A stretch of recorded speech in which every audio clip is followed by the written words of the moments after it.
Thank you all for being here with us today and in showing your support and solidarity with the Egyptian people and for their drive for a free and democratic Egypt.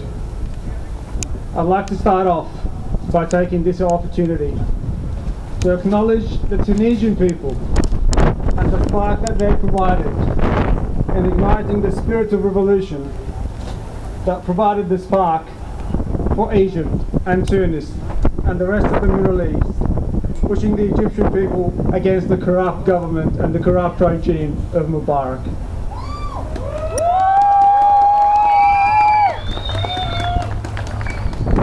Although the Tunisian people could have seen as the spark, the reasons behind the people's revolution in Egypt are many and have existed for decades. These problems are centered around the total marginalization of the Egyptian public from any sense of control over their own lives and destiny. Political, social, economic, and even cultural marginalization by the regime pushed the Egyptian people to the edge, resulting in a people's revolution encompassing all aspects of Egyptian society: workers and peasants, educated and non-educated, Muslims and Christians, men and women, as well as upper and middle class Egyptians. For the past 30 years, Egypt had the same dictatorial, corrupt regime of Hosni Mubarak. This regime imposed its control over the people, not through the rule of law, but rather through the abusive powers of the security forces and the secret police and its corrupt apparatus. To legitimize their rule, the Mubarak regime has placed the country under emergency law for the last 30 years, turning the country into a complete police state.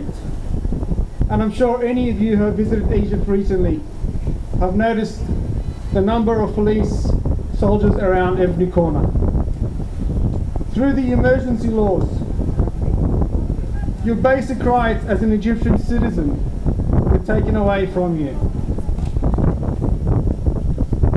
Police would detain you without a warrant, have you judged by a military court, with no legal aid and no legal representation, and with the total disregard for the independence of the judiciary and its independence. You get abused and tortured while you're in police custody, and quite often killed due to the police brutality. All I have to say is, if you don't believe me, just log on to YouTube and search for Egyptian police brutality and see it with your own eyes. This same level of abuse was extended to other sections of society, leading to 30 years of joblessness for Egypt's youth, in a country where over 40% are under 18 years old, and where employment reached up to 30% of the population. 30 years that led to the deterioration of basic civic services in education, health, universities, factories, the media, and all aspects of Egyptian society. 30 years that led to the monopolization of the country's resources by businessmen, supported and protected by the corrupt Mubarak regime, while the rest of the country is living under the poverty line, with families surviving on less than $2 a day. It's too little, too late. Leave now.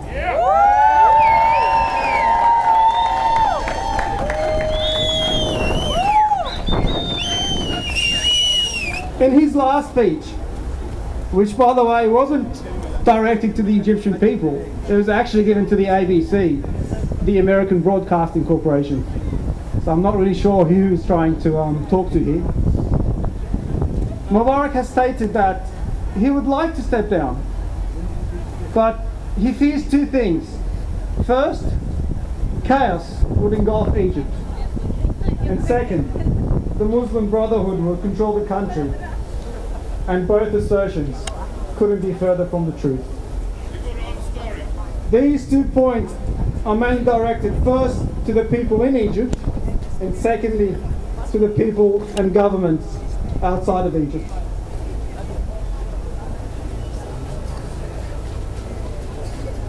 In terms of the chaos Mubarak refers to, he has tried to implement that last Friday on the 28th of January, when the regime removed all the security forces from the ground in a move to disturb and frighten the people. But the big surprise was how the Egyptian people surprised us and responded. We have all witnessed how the protesters around Tahrir Square surrounded and protected the Egyptian Museum to cut off any acts of vandalism and looting, and to protect Egypt's national treasure and cultural heritage.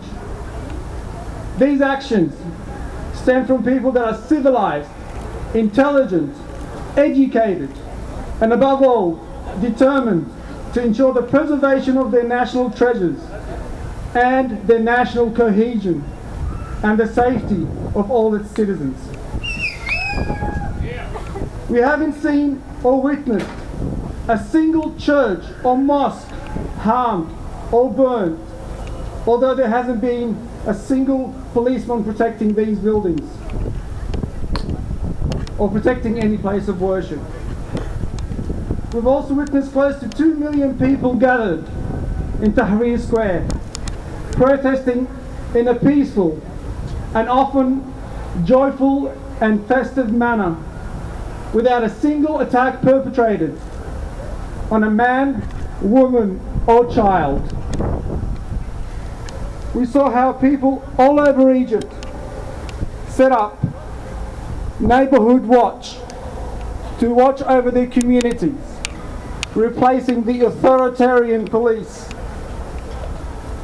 after they disappeared, to watch over their communities and property. So I ask, where is the chaos that Mr. Mubarak is referring to? Maybe he's confused and referring to the chaos caused by his own security services. Or perhaps it's the regime's fear tactics and warmongering. The second point, which is mainly directed to the West, is the scare tactics and fear-mongering employed by the Mubarak by constantly reiterating the Muslim Brotherhood and his claim that they would take over and control the country, which is another lie. This grassroots revolution was started and led by the youth without any guidance or leadership by any political or religious group. All opposition parties, including the Muslim Brotherhood, have acknowledged that and have continued to iterate that the only ones that have the right to put forward their demands to the government and to carry this revolution forward are these youth.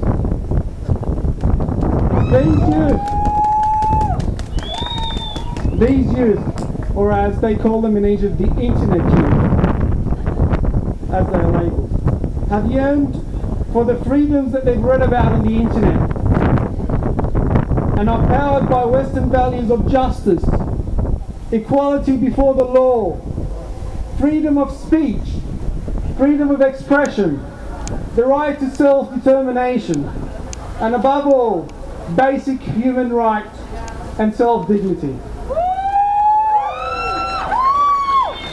It's too little, too late, leave now!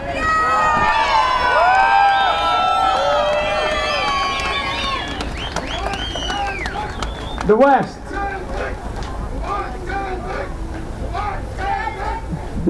The West are presented with a golden opportunity to extend an arm of support and solidarity to the Egyptian people, and to prove to them once and for all that we do practice what we preach, that we support democracy and all its values, and that our principle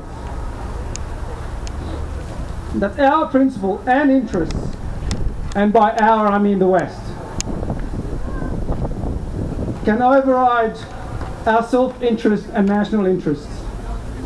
By extending this hand of support, the West, and Europe in particular, will gain an important friend and ally within the Middle East and the Arab world, whose cultural, political and leading role transcends across the whole Middle East.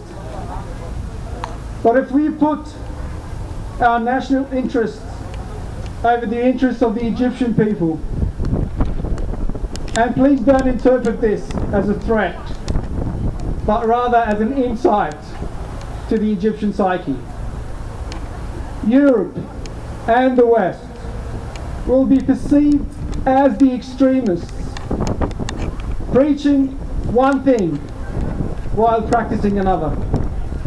And in effect, you will be pushing Egypt and its people towards the extremists.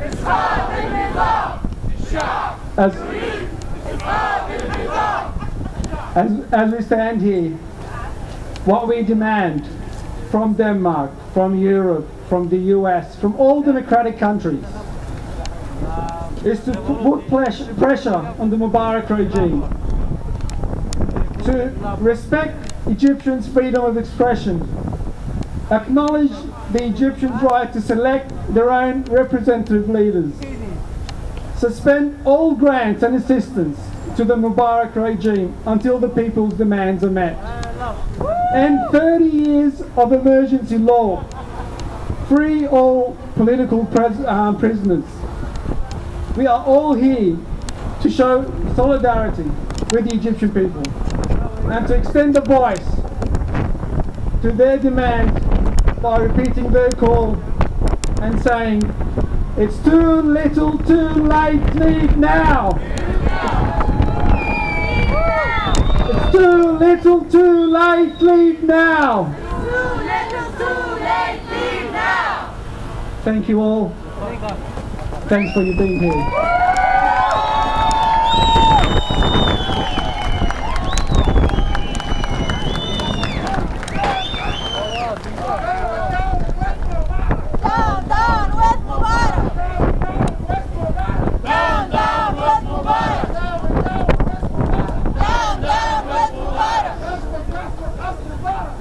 يسقط حسن مبارك